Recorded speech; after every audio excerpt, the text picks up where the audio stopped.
Welcome to The First Turn. I'm your host, Hyena, and today, Llama and I are talking about This Week in Warhammer. If you like what you hear, give us a like, comment, subscribe, or share, or let us know if there's something you'd like to hear us talk about. Alright, let's get to it. Welcome to The First Turn. I am Hyena. I'm Llama. And today we are talking about a lot of things in the world of Warhammer. Tons. There's a lot. An enormous load was dropped into our laps, onto our faces, of information for both Age of Sigmar and 40k. Obviously, we're still... GW took a giant dump. Huge. On us. And it's hot. And it is hot. And so while the focus recently has been Age of Sigmar, that's our favorite. And we'll get to that later. And we'll talk about that, because they got some goodies. Yes, they did. There was also an enormous thing in gaming in general today with the balanced data slate that also came with an FAQ, that also came with design commentary, that also came with a points update for Warhammer 40k. Pretty massive. One of the biggest ones I can recall. I kind of lament that we record here on Thursdays, because usually these changes happen on Thursdays, Mm-hmm. and I don't have enough time to go through all of it. Yeah, and I want to study this for like 24 hours just to get it all. And maybe it'll warrant eating up another week, but for those who, you can go on the Warhammer community site, you can download it for free, you can read all the changes for your favorite army or just for the rules in general. And this one's big. Core rules changing with regards to movement, with regards to stratagems, with regards to spells, and I think in army updates, we were promised AdMech. We got more than just AdMech. And I think it's important for everyone to read that, because I know the commentary I see on Instagram, on Reddit, on everything online, is people just scroll to the points changes in their pet army, and that's pretty much it. And they don't read everything else. Well, you kind of can't help it, right? You got to look at your thing first. You do. To see what changed, because that's the thing you know. That's the thing that's most important to you. But when you look at it in terms of like the overall... When core game rules change, that's huge. When core game mechanics change, it's enormous. And it's not enough to trust someone's bullet-pointed review of it. So whether it's just ours or somebody online, you have to get in there and read it, because giving you a bullet point and then an opinion, that's not going to tell you everything it does. Yeah. There's a lot more going on than what you can summarize like that, right? Go watch their designer commentary video. It's an hour and 6 minutes long. And it's not filled with fluff. Yeah. So unlike their preview event where they're just chatting with the guys about the fluff and the art that excite them, and here's why we made these models, these guys are explaining in verbiage that we are all familiar with as gamers. Yeah. They're talking about, here's tournament results, here's percentages, here's what we want the army to feel like, but they weren't doing that, and points isn't enough, and here's why. Here's our philosophy for the change. And I'm sorry, but also don't feed me the line, well, they don't know what they're doing, they're just winging it. Because it's clear they're not just winging it. They're analyzing results. They're bringing up complaints that people have for the game. Because guess what? The internet is very loud. It's hard to ignore that and just tune it out. Yeah. When you're posting on forums and on Reddit and whatever, there's a good chance that GW rules writers are tuning in and listening to what people are saying. They have media relations personnel who look for that stuff. And they always have those things every few months where they say, send us your questions. Yep. And that happens. They have to rifle through a ton of garbage, I'm sure, but they get questions that are odd rules interactions. And there's a different way they approach it. They've got erratas, which are direct changes to rules.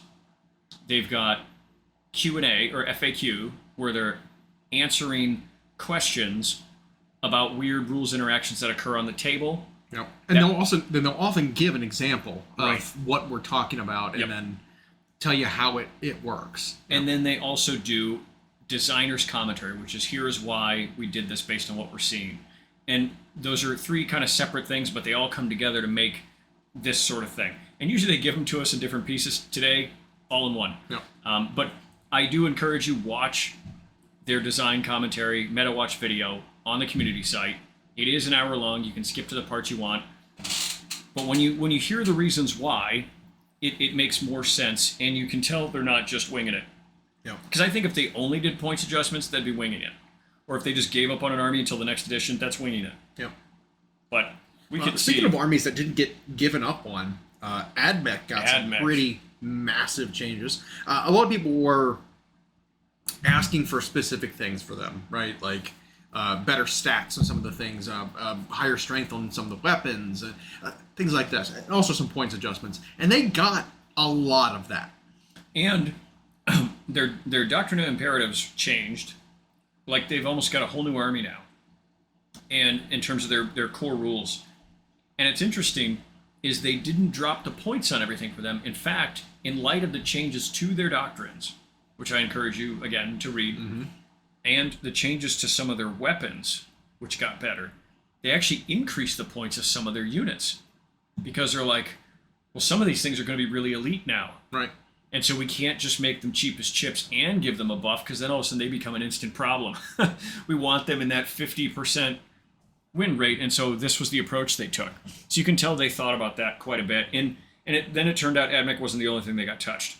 Like Dark Angels got some needed love, and Custodes, and some of the monstrous Primarch models now aren't really treated as monsters in terms of like where they can go. They can like kind of move through things just like infantry can, but are still considered, I think, technically monsters. Yeah, so it's odd. They specified Gilliman and Johnson. The demons remain what they are. Right. But they said because Gilliman and Johnson specifically provide so many benefits to like nearby infantry, there's awkward situations on the table where the infantry can just walk through the walls of ruins. Right. But Johnson and Gilliman can't follow them. And they said they actually considered changing their keyword to infantry, and then they were like, no, that ends up this thing where now they're like impossible to target and like whatever. So they kept them monsters, but gave them a specific rule that says they can move through the walls of ruins. So, and that might just be like Primarch keyword is what that is. But that's pretty fantastic. I know Thousand Sons went through a huge change because they were not only one of the top winning armies recently, they've been up top. They've been able to abuse their ritual system by just like making sure every ritual is just cast through Magnus or cast through Armon. Right. And so they always get it off no matter what. And so now they made it so it's like, no, each guy can only do a ritual once. Like it has to be through a different guy. Which is great. Yeah. Like, because then you don't have this like node of just like, I will do everything my army does through me. And they said it created what they described, and they used this verbiage, which again, they're listening to gamers. It creates feels bad moments. Yep. When you're sitting across the table and like, they get to do how many things through Magnus every single turn? Like, what a pain in the butt. I'll just kill Magnus. I can't. Yeah, it's like impossible. Right. Yeah. Very interesting. Speaking of Magnus, they did a little thing. I didn't know how often this came up. You can let me know if you ever experienced it. They talked about the model shape. Okay. And how you have models that overhang their base. Now, this is a first step towards something we've talked about, where we think the size and shape of the model should largely be ignored, and the base should determine most everything. It's just cleaner. Cylinders and cans and whatever to represent the shape and the area that the model fills up, regardless of like wings and hands flailing outside of that. And that way the hobbyist isn't punished. Now they took one step towards that, and they talked about how they saw weird interactions occurring, particularly at tournaments, where somebody might move a model that's got, say, wings or really wide limbs, something that overhangs its base, like Bellicor or somebody like that, and they would put it on the edge of the table, or the base would be at the edge of the table. The wing is overhanging off the table. Oh, interesting. But they could go to the end of the wing and draw a line of sight to something hiding behind a building. I don't like that. And then shoot them. Yeah. And they were like, we don't want that. Right. So now it's your base is on the edge. If you are overhanging the table, you can only draw a line of sight from your base, the part that's in play. But anything that can see your wing or weapon overhanging, they can target you. Okay. And so we're getting there. It was an interesting step. Yeah. I didn't know how often it actually came up, but I could see people being cheeky with stuff like that. Yeah, absolutely. I mean, it's the same thing with like turning your model sideways even. Yeah. Right? Oh, I'm going to limit my cross section from people can see me. I'm going to take Bellicor and I'm just going to turn him sideways so his wings are facing you. Yeah. So I'm in a line. It's the same kind of concept, right? It's like, hey guys, maybe the actual model's wings shouldn't matter. Right. If this is the case where I can turn and just like scuttle my model sideways up the board and like reduce my, how much line of sight I have. Yep. Yep. Maybe we should move towards like bases being the area you take up. Right. And they did that with speaking of, because stylistically they've chosen to not give everything circles. We have some things on ovals, and we still have some vehicles that aren't on anything. Mm-hmm. They made some rulings about that now in terms of movement, and I think it had to do with there were problems with like pivoting, right? Where you had to like do a literal measurement of a pivot, right, which was awkward and contestable, and then other models that had a really wide oval, like Wraith Knight or an Imperial Knight, right, could get to like the end of a movement and then pivot and get like 3 inches out of their move, basically. Which, in my mind, it's like, if you're moving in a direction, I don't care which way you're facing. Right. Like, the closest part of your base to that point can't exceed your movement characteristic. Right. Like, even if you turned, well, guess what? I know how far away your base, the closest part started. Yep. You can't get further than your movement characteristic, even if you turn and do it should be an easy ruling. It right? really should involve far less verbiage. Right. And that goes more to what we're saying, where like the shape of the model needs to really be ignored. Right. But they did something. Now that first pivot has to happen, and you spend 2 inches of your move. That's it. If you're not on a circle. If you're going to pivot at all, you reduce your movement characteristic by 2, essentially, and then move freely. Yeah. And then wiggle and move and turn as much as you want, because you spent the 2 inches of movement. Right. And where you want to. Yeah. Within the distance, right? Correct. But if you think about a model like that, even if you pivot on the center, you might be gaining 2 inches of movement in a direction. Right. Anyway, so it kind of balances out. Right, and I think that was probably what they thought is now you can't really go past your movement, which is fine. And then, but again, there's all sorts of stuff like this, and about the expenditure of stratagems, which again, you'll just have to read for yourself. Yeah, there was kind of a pressure point with strategizing, especially with like the cost increases. And we'll talk about a couple more things, then we'll kind of move on. But stratagems was a big one because there was this a change made last time that said that when you're affecting a cost of a stratagem, you can only really apply that change to a battle stratagem. But there were like, I don't know, 1 in 7 stratagems were battle stratagems or battle tactics, and most of those changes where you adjust the cost didn't apply to most stratagems. Yeah. I mean, there were armies that came out, sub-factions of armies, that didn't have any battle stratagems. And that's what they talked about, is there were like, you had armies that had like 7 like Space Marines, and then you had armies that had none. Yeah. Like, or literally 1. 0. Like one of the, was it the orcs or something like that? It just had 0 battle tactics. Right. So it's like, oh, my character that can give me this thing for free can't use it because I don't have any? That's dumb. So now they've changed it so that there's a range limitation off of the source of the increase. Right. And you got to like be on the board to affect it, and like it can affect all stratagems now. It's a great change. It's a really, really good change. I'm glad about that. The other big one I want to bring up is the Devastating Wounds change, because that was pretty huge.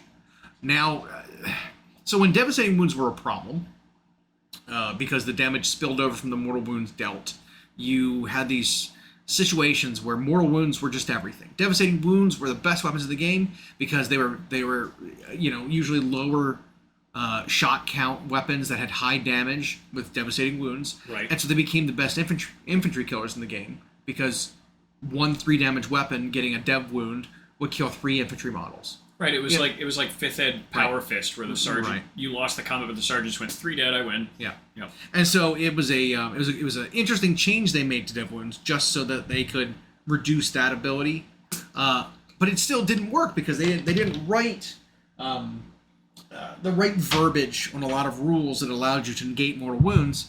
Didn't apply to Devastating Wounds, and all of a sudden Devastating Wounds now became better.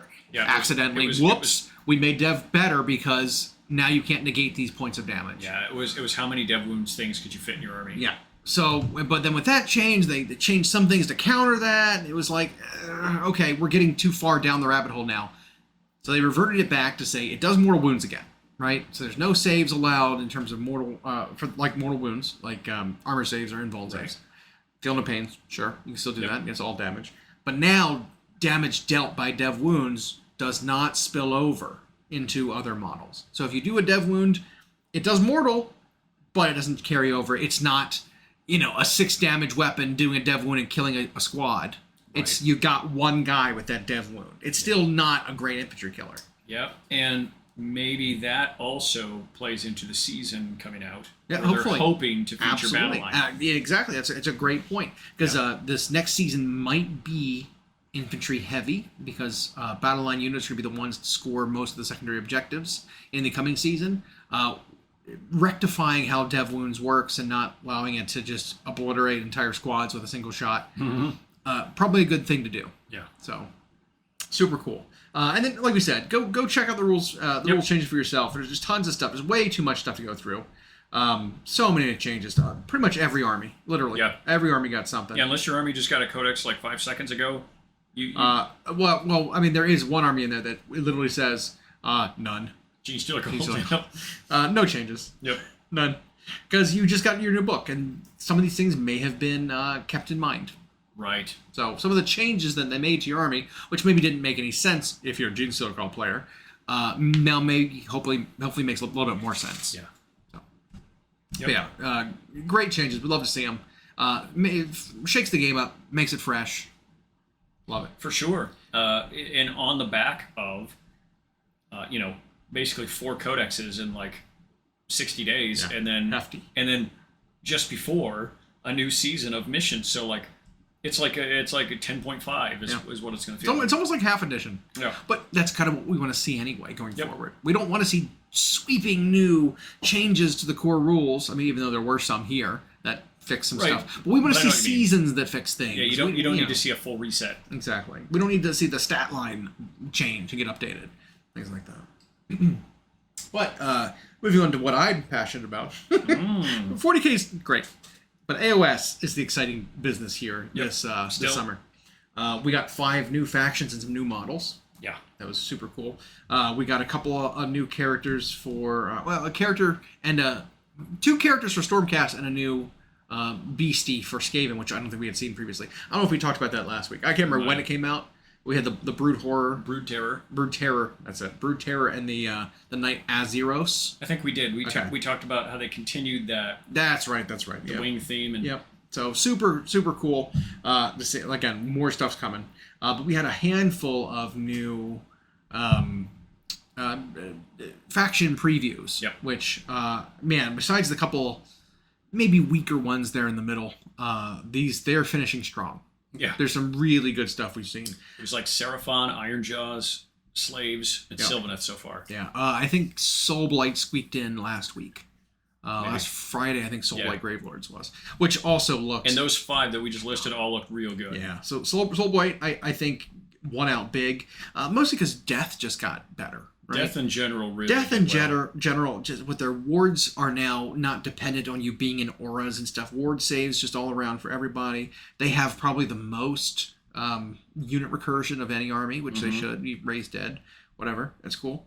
They looked phenomenal though. I mean, some of the vampire characters they come out with, like Radiger the Beast. Oh my god, he looks real strong. Again, named character, very very powerful.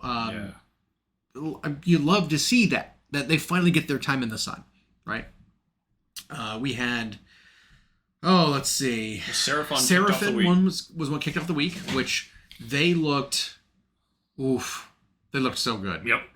They are a mix of what they had before, right? And so in 3rd edition, they had kind of split off the Seraphon into 2 separate kind of sub-factions. You either had the Starborn Seraphon, which are usually the Slans leading Slan, or sometimes other Slan, and then Skinks, right? It was a skink heavy army that could teleport around and summon, more. They were celestial demons. Exactly. Yeah. Or you had the feral Saurus Croxivores, dinosaurs on foot that lived in the jungles of the mortal realms, and lived there and became more feral, more real, I guess, instead of being demonic, and they became more corporeal. They had their own kind of set of rules and the ways to play. Well, the next version is kind of combining both of those back in again. So you have a lot of the same stuff that you got from the living dinosaurs. You got some of the stuff from the Starborn dinosaurs, and it's kind of a nice marriage of both of them into one army again. I think they looked very, very good. And they showed us a standard slam. They showed us, what was it? So we had gotten leaks of what Kroxigors do, the stat line for Kroxigor weeks ago. So we didn't see that here. But we saw what some of their army rules do, which looked very good. Yep. We saw a Slan Star Master and what kind of he does, and he's fine. Yep. We got the Old Blood on the Carnosaur, which is a medium-sized monster. Yep. He's not great. He's not like Gargant stats, but he shouldn't be, right? He's almost like a large cavalry model as opposed to a monster. But he's... Well, now they have the one that rides on the Agrodon. Exactly. We don't even have stats for it. Yeah. So the Stars Old Blood, I feel like, is going to be outshined by the Agrodon. I'm calling that. I mean, that model is sexy town. It is. Well, and generally speaking, I'm not super familiar with the Seraphim. But one thing I saw with the Slan that I think we also saw a little bit of with Lady Olander is the rules seemed a little peculiar from what we're used to in terms of when we try to recognize if something's going to be good in a game. Right. But again, there's still some information we don't have. Well, I think we need to realize that a lot of the stuff that was on their War Scroll in the previous edition is kind of gone. Mm-hmm. So the Slan Star Master is... he doesn't look like he does much. He's got some passive abilities. He's got a spell. He's got some, once per turn abilities. But he doesn't look like he does much beyond that. But what we have to realize is he is a 3-cast wizard. Yeah. And he... Which, do we even fully understand what that exactly is going to mean? I think so. I mean, it just... When they say their power level of their wizard is 3, it means they can cast 3 on line 3. And we don't know what, their lore does yet, though. But we do know how lores work. So we know that once you take, a lore of magic, your army gets access to all the spells. Yeah. So it's not like, you get a lore of magic, each wizard gets one spell. Right. And you got to keep track of every single wizard and which spell they know. Now it's like, nope. A little bit, again, when we get back to spamming a thing is not really going to be useful anymore. It's because you still have things that are once per turn. Yep. Right? Spells, a lot of spells are like this, where they're once per turn. Unless they say unlimited in the keywords of the spell, you can still only cast it once per turn. So if I've got 10 wizards, and I've got the spell lore for Seraphim, and I've got a total of 20 casts, I've got 10 wizards. And one of the spells is obviously the best. Right. I can't cast it even 10 times, one from each wizard, because it's only castable one time. Right. And say the spell lore is 6 spells. Okay, well, I've got one time I can cast each of my non-unlimited spells. So now, the other wizards, maybe not, they aren't doing anything. Or insurance in case the other ones die. Right. Yeah. And so, I can't be like, I'm going to bring 10 wizards. They're all going to cast Pink Fire of Tzeentch, deal D6 mortal wounds to everything from 10 different... No, can't do that. That might be a spell that's only castable one time per turn. Yep. So the Slan, while again he doesn't look like he does much, he gets the entire Seraphim spell lore, including a endless spell lore, by the way. Yeah. And he's got the one on his sheet also. And he's got the one on his sheet, and whatever universal ones there may be. Yeah. And he can cast 3 of any of those. Yeah. Because he knows, as the army knows, and they're good. All of them. He's default +1 to cast, and then there was something else. He can do a thing with the army where you can, instead of healing your dinosaurs. What is it? It was something like you either give the Slan +1 to cast, an extra +1 to cast, or something else. Yeah. Oh no, they've got a passive ability for the army. Isn't that right?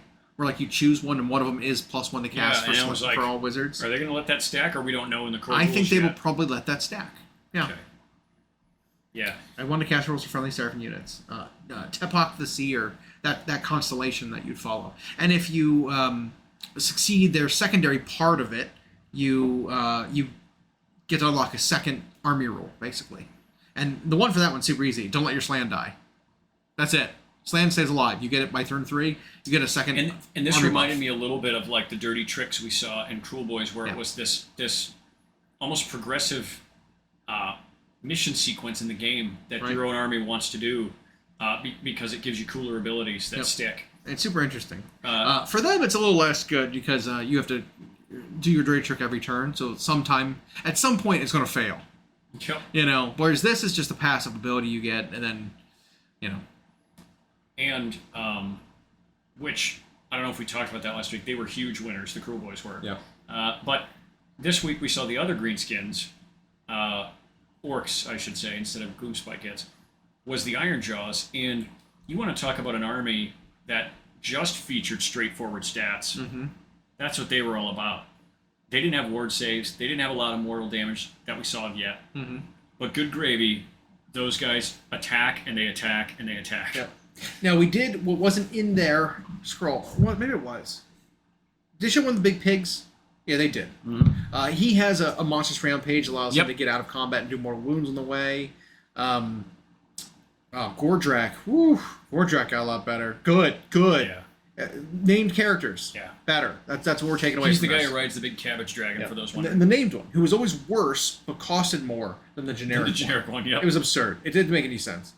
So he's actually very, very good now, I think. Yeah, and they profiled his axes together. Yep, which is fine. I mean, they did that last... no, they did that for the normal Mega Boss. Well, now he does things that are keyword something and things that are keyword another thing. But either way, he is a bowling ball of action. Does so much damage. But this is how you picture the Iron Jaws. And they've now made them distinctly different from the Cruel Boys in that regard. The Cruel Boys, the way Games Workshop worded it, was the Cruel Boys are cunning. They're cunningly brutal. The Iron Jaws are brutal but cunning. Mm-hmm. And it was like, yep, one's just like charge into the biggest fight. The other one's like, well, I'll get into the fight, but I'm gonna set a trap or do something. Yeah. That's pretty tricks. Yeah. And so I think that was a very neat little way to differentiate them so that they could justify being different armies. They said their War Scroll pack will come together. Which is what it sounds interesting. But they are, for all intents and purposes, two different armies. I'll bet you why. I think they decided to split them up late. I think you're right. So they were already doing the packaging. They were already doing something with packaging them together. But they're like, these are two different armies. We should split them up. I think that and the whole Bone Splitters thing were probably all a late decision. And so yes, right now the card pack will be as one. Well, and that can also be a bonus to people who bought both. Sure. Because they were playing Big Wall. Or, if you play one and your friend plays the other, you split it and you save half. Save money. Yep. Whatever. That's fine. And then next we got to see our favorite army. We got to see the Slaves to Darkness. Yes. Which also looked solid.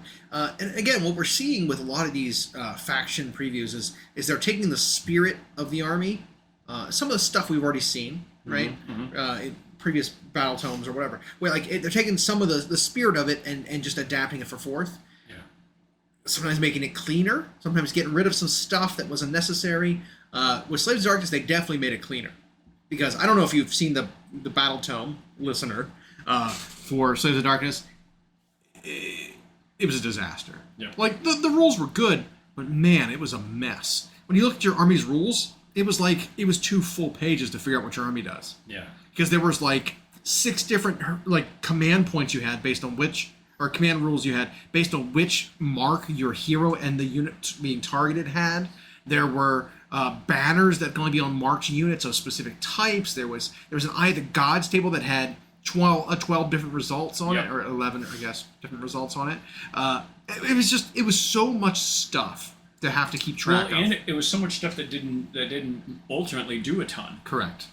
And now they've ruled it the Eye of the Gods is this column on the left. Yep. Because they're continuing that thing that they said they wanted, which is you can bring a sheet for your rules to the battle. And now it's pretty straightforward. They have to destroy an enemy unit to get it.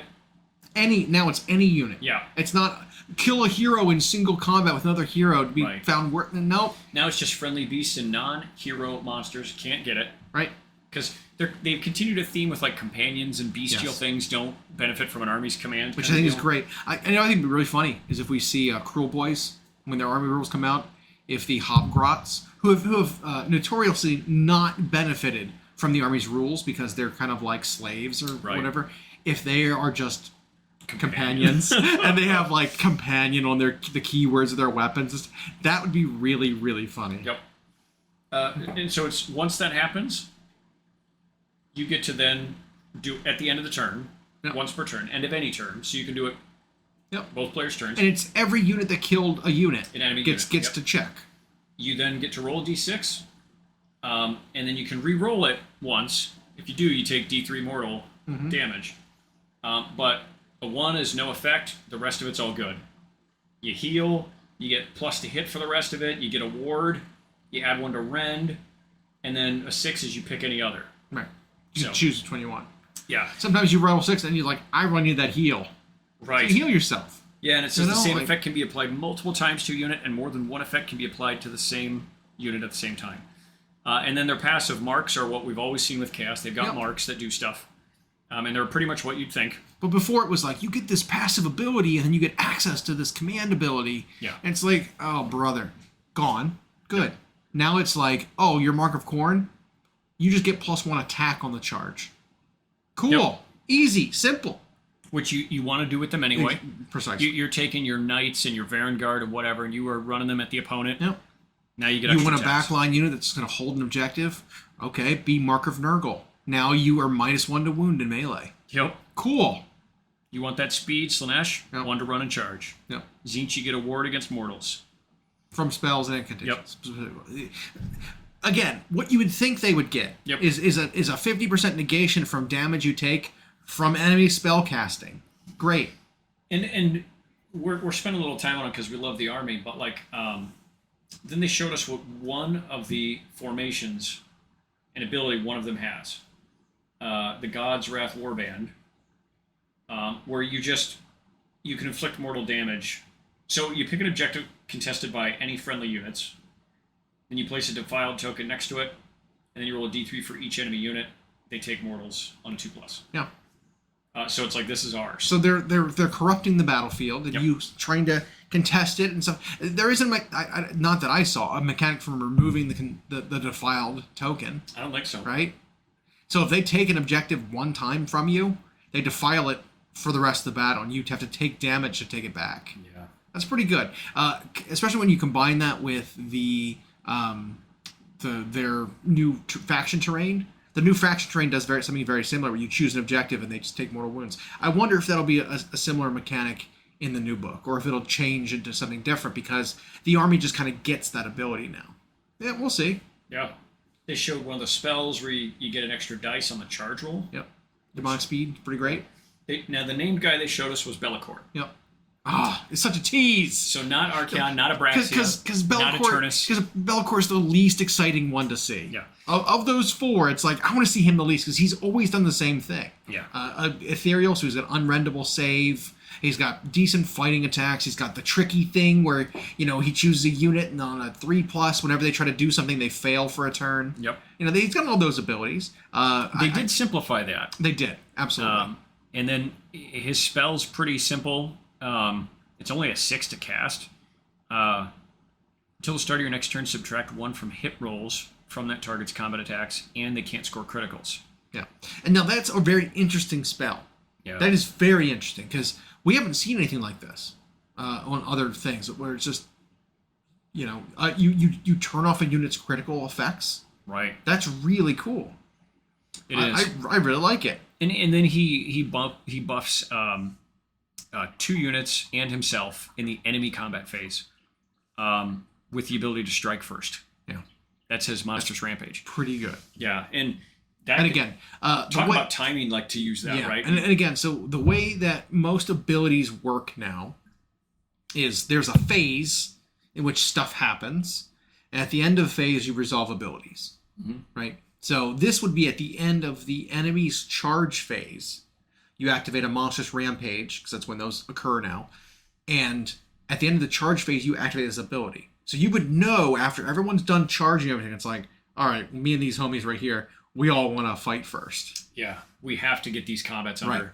It's like, that's a really good ability. Your opponent's going to know that that's what he does, assuming they'll still have access to War Scrolls. And so that might change even how they charge. Yeah. You can have board control without him having to get... Bellicor's like, haha, I'm sitting here in the middle. And you're like, shit, I don't want to charge that. I don't want to charge anything there. And he's pretty fighty. Now, they made him a lot better than what he currently is. Yeah. I would say this is the fightiest Bellicor I've ever seen. He rivals like 40k Bellicor here. Well, he now has the crit auto wound ability. Yep. So 6s to hit. Which is pretty great, especially when you're fighting a hero. Yeah. And he just does flat 2 with 2 rend. Yep. Which 2 rend's great. Like that's pretty much where. But I think you want to be. My favorite things they showed us unit-wise, and we won't go through all the details. The stock Demon Prince. Yeah. Oh, stock Demon Prince got so good. I think the Chaos Knights look real good. The Dark Oath Marauders may be my favorite. Okay. Because we just bought that beautiful Dark Oath box set. All the Dark Oath stuff got a massive And we were update. wondering, it's like, well, are these guys going to be usable in the new edition? We don't know how good they're going to be. Or are they just going to intend for you to use this exact loadout? This 2 units, a unit of horses, and a hero to like buff them. And then it's like, well, for derpy basic troops, these guys are pretty good. Yeah. And so if they're costed like derpy basic troops, you might see floods of them. Yeah. But they gave us a particular note in the word from the studio. They said their faction pack will give us those 4 formations to play with. And they said specifically there's options for monstrous armies led by a demon prince, or hordes of Dark Oath that appear in endless waves, or heavily armored. Like they want you to be able to play, and I'm sure something's a mix. Right. But I will say, one of our worries about what Abraxia's armor save will like, because her 3.0 rules were throwaway. Yeah. Well, we see here that a Demon Prince is a 3-up, Chaos Knights are a 3-up, and at least in Spearhead, Warriors are a 3-up. Yeah. I'm going to wager she's a 3-up. We saw a boss on a Swamp Dog mount that had 3-up, that had 3-up save. Abraxia's got to have a 3-up save. It's got to. If not better. I mean, I don't want to see 2-up save. I mean, we've already seen a 2-up save in the game already. I don't want to see a ton of those. But if she had a 2-up save, she'd be the one to have it. And for people who are wondering, 3-up is like a golden standard to have in Age of Sigmar for armor save, because armor saves are relevant. Yeah. You don't have Ren that just takes out armor saves entirely. It's very rare. Unlike 40k, where virtually nothing gets armor saves ever. Oh, you have the Meltagun? Are you -5? Are you a 2-up save or better? Nope, -5. No save. You're dead. Yeah. Oh, are you a 4-up save with cover? Too bad. No save. Yep. Yeah, so I was super excited. And as a little side note, one of our buddies, Kendar, pointed this out, is they give 1 spotlight to Spearhead for every faction so far. And and every time they do, they use a different paint scheme. Yeah. And so it's like the studio went out of their way to do this little like...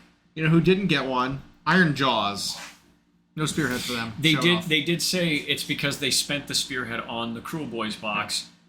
Because again, like you said, they were probably combined. They were not planning on splitting them. They said it will be coming. It's just not. We don't know when. But it's easy to make one for them. You make pigs and brutes. Make a pig with 2 other pigs and some normal dudes, whatever.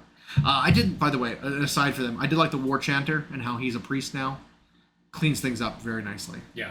That's the guy with the kilobeat drums. Right. Yeah, that's pretty great. I think, okay, so we were talking about... Today we saw Sylvaneth. You had a... Yes. So Sylvaneth I wanted to talk about because there was a similar issue that happened in 40k where people were... again, these like early, maybe not day 1, but early on in the edition erratas, where they didn't think anything was going to change as quickly as it does. And sometimes when a problem is so egregious, or a future problem they expect to be egregious, they address it now, which is nice. One of the big problems we had was with Chaos Space Marines. The Warp Talons had an ability. Who were bananas. And it's just, they're infantry. They deep strike because they've got jump packs. They're fast. They're decently killy. But the biggest thing was there was no retribution. There was no reprisal. No interactivity. Like you couldn't interact with them. They would charge you. In that game, you always fight first when you charge. Yep. They'd fight you first, and then use an ability to go back into reserves immediately. You don't get to swing back at them. Right. That's a problem. Yep. That's a problem for a game. And so it was free. It was like free artillery. Every turn. It's free damage you would take. As long as they made their charge, it's free damage. Yeah.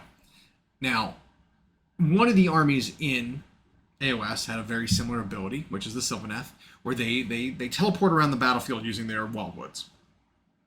They had an ability that synergized very well with that, called the Strike and Fade and the Deep Root Paths. So they can teleport all around the place. One unit, after it fought using your Strike and Fade ability, as long as you were near one of your Wildwood terrain features, After you got done swinging your attacks and the damage was dealt, your unit can immediately use the Wildwoods to teleport. Pick a friendly Sylvaneth unit that is not in combat and is wholly within 6 of a friendly awakened Wildwood.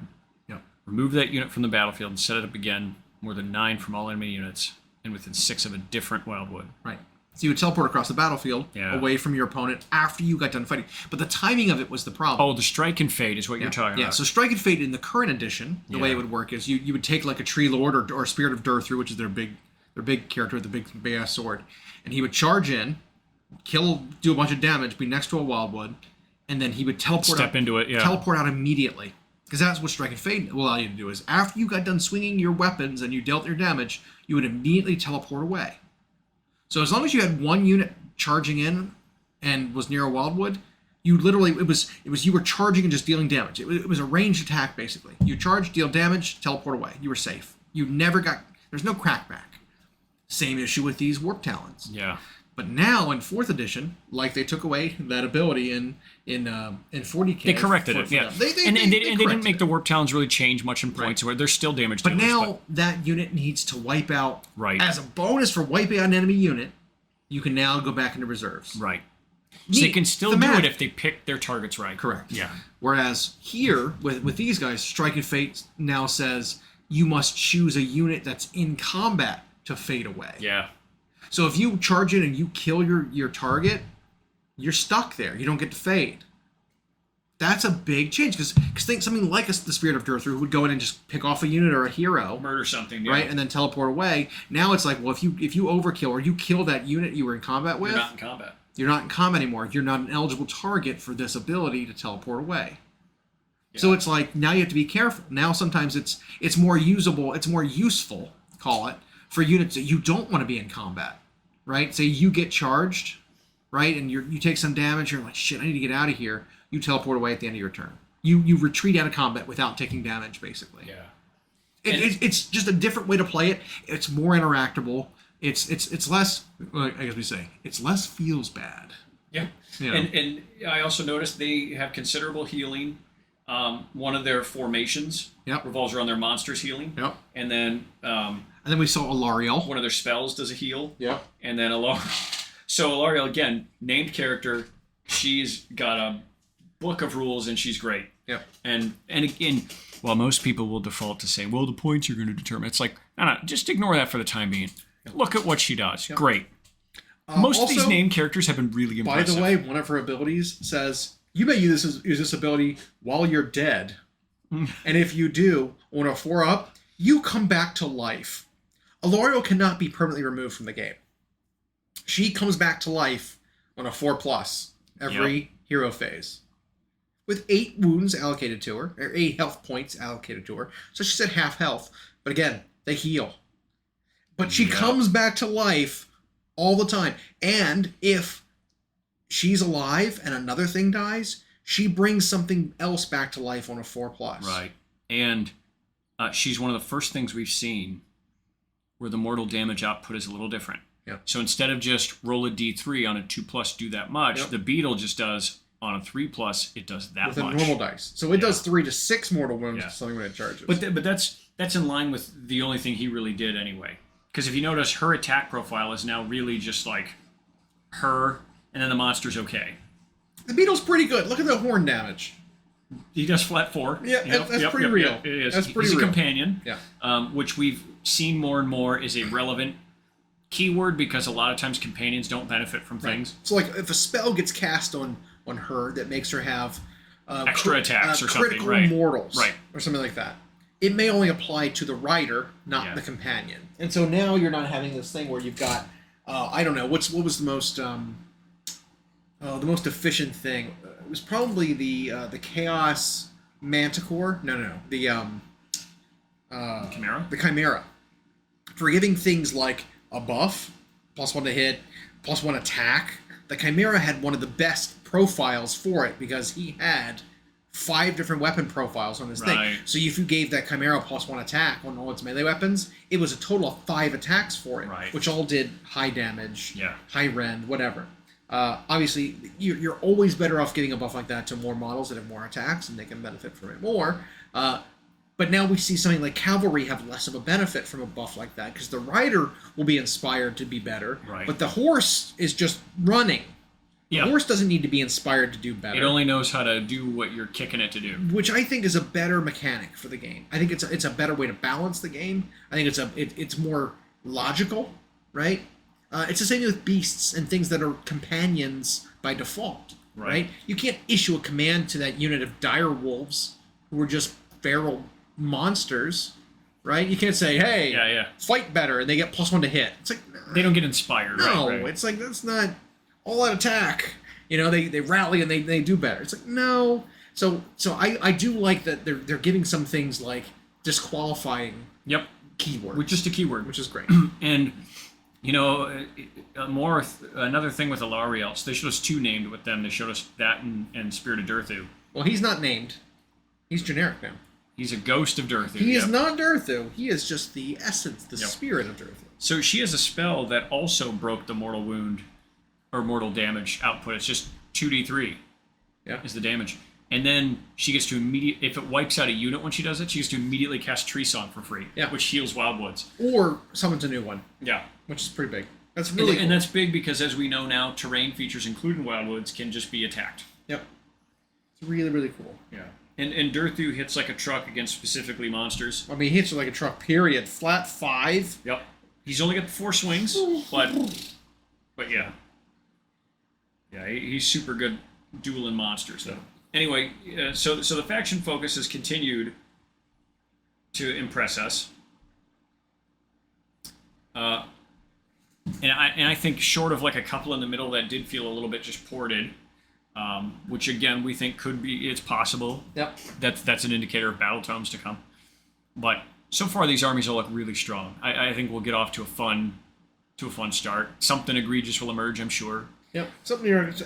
I still think Gargants at their 35 wounds is still a gatekeepery. It's still too many. Gatekeepery. It's like, especially with how some units their damage output is reduced so heavily. It's like, man, you're not going to get through that many wounds quickly enough. You know, like I was looking at Kurnoth Hunters because they showed that off for Sylvaneth today too. They're ranged. They're like great bow ones, or 2 shots at 2 damage. Really good hit and wounds now, so that helps. But you're looking at a unit of 3, unit of 6 guys, right? Because you reinforce them. 6 of them is going to be, I don't know, pretty close probably to what a Mega Gargant costs. In terms of points, 200 and something points per 3, and then you double it, 450 points-ish. It's a Mega Gargant. It's in the ballpark. But that unit of 6 guys with 12 shots, its maximum damage output is 24. Yep. You get a save with that. You negate a third of them for hits and a third for wounds. That unit is not killing a Mega Gargant. No. Maybe even over the course of the entire game. Yeah. With just how little damage output that really is. You know what I mean? So it's like 24 down to probably 8 or 10. Yeah. You know, it's like. There's a thing there, like when you try to make an army like Gargants, just like with Knights. Yep. You have to create this weird exception where you can't do a straight points trade. Mm-hmm. Otherwise, that situation would happen. Yep. And Gargants just couldn't play because it's like, oh, my opponent's 400 points of shooting just deletes my god. And you're right. I don't want it to happen in one turn. So what could happen though is you lay into him with some Kurnoth bows, and then Durthu goes up and punches that Gargant in the face. But Gargants are. I think we're just always going to not like an army of them, just like we don't really like an army of knights specifically. Right. It was one thing if armies could just pal one in, but the funny bit there is that example. Knights in 40k only have 25 to 28 wounds. Yeah. In a game that has way more ranged lethality. Yeah. And so it's weird that in a game like this that has way less ranged lethality, giving a Gargant that many points of health is like, I think that number is wrong. Yeah. Even if it was 30. We didn't see they have any wards though, right? I don't know. I don't recall. I didn't look closely at them because it was just. That was maybe the least interesting faction preview. I think I agree. In fact, it's the only one where I looked at out of all 24 and really was like, You just gave rampages for all their normal abilities. And it's just and they're gonna have 4 formations, by the way. How? What are those gonna do? I've just never been that interested in them as a faction. I bought one kit because Chaos can play one, and so I was like, well, in case I decide I'm ever gonna bring that along. But I don't know. So that's really, we've reached the end. Tomorrow we get Blades of Corn. The last one. And so we're going to see, since we had Iron Jaws this week, what's going to differentiate these two all melee armies. Very similar armies, right? You've got some support with some buffing priests and stuff. You've got mostly an army that wants to run your opponent and just hit them in melee. Yeah. Right? Synergies that give them more attacks and more hits and more rend and whatever in melee. What's the difference between That's what I want to see. Yeah. And now it's possible there won't be any differences. I mean, in 24 armies, you're bound to have some overlap. But Blades of Corn have always been in a weird spot because the coolest models they've given them, in my opinion, were whenever they touch the mortal side. But mostly, the only armies that have seen success competitively for Blades of Corn have been like the only mortal they take is the Banner Bearer, the Blood Secretor, and the Slaughter Priest. The rest of the time you're playing demons that benefit from it. Because the demons always they had a built-in ward, they could do mortal damage, they could fly, they could do stuff that was better. So I want to see them.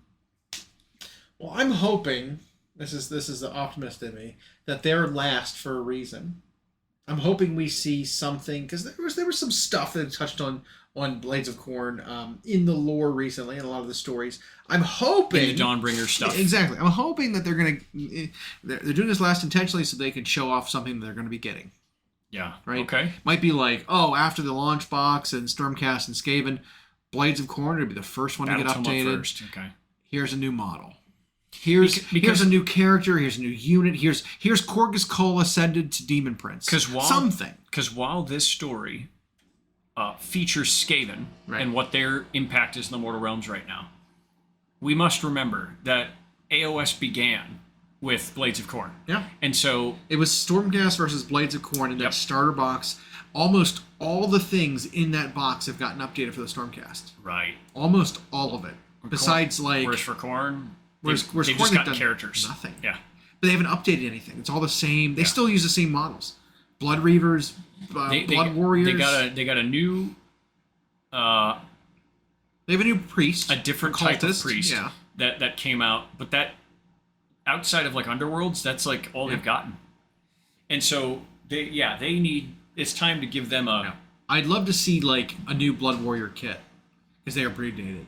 Hell, even like their like Skull Reaper / Wrathmonger kit is a bitch. It is bad. Yeah, I put something together recently. It's like these models are not great. Well, the anvil flails were an awful design, and I mean they came out during end times. Maybe it's time to let them go that way, and just give them something new. Yep. But Blood Reavers, Blood Warriors, Skull Takers. All the characters could use updated, including the Mighty Lord of Corn and like all of that starter box. It's time. It's 8 years old. Let's update it. I'd love to see some of it go. Yeah, and I know you had read more of the Dawnbringer stuff. Yep. And Korgus Cole had a role to play with what's his name? Vandus. Yeah. And so we know that Korgus was striving for demonhood. Mm-hmm. And you got to figure they're going to play on that at some point. Have to. And even if they're... Because Vandus is, I'm pretty sure, is leading the new Ruination Chamber of the Stormcast. Yeah. So he should be getting updated too. If I make a prediction... Because we were talking about our predictions for what's coming out aside from what was shown. The starter, right. I could see Vandus getting a new model in Stormcast. I could see, for Blades of Corn, their preview tomorrow, Friday, when everyone's listening to this, so today, will be super vanilla and boring. Yeah.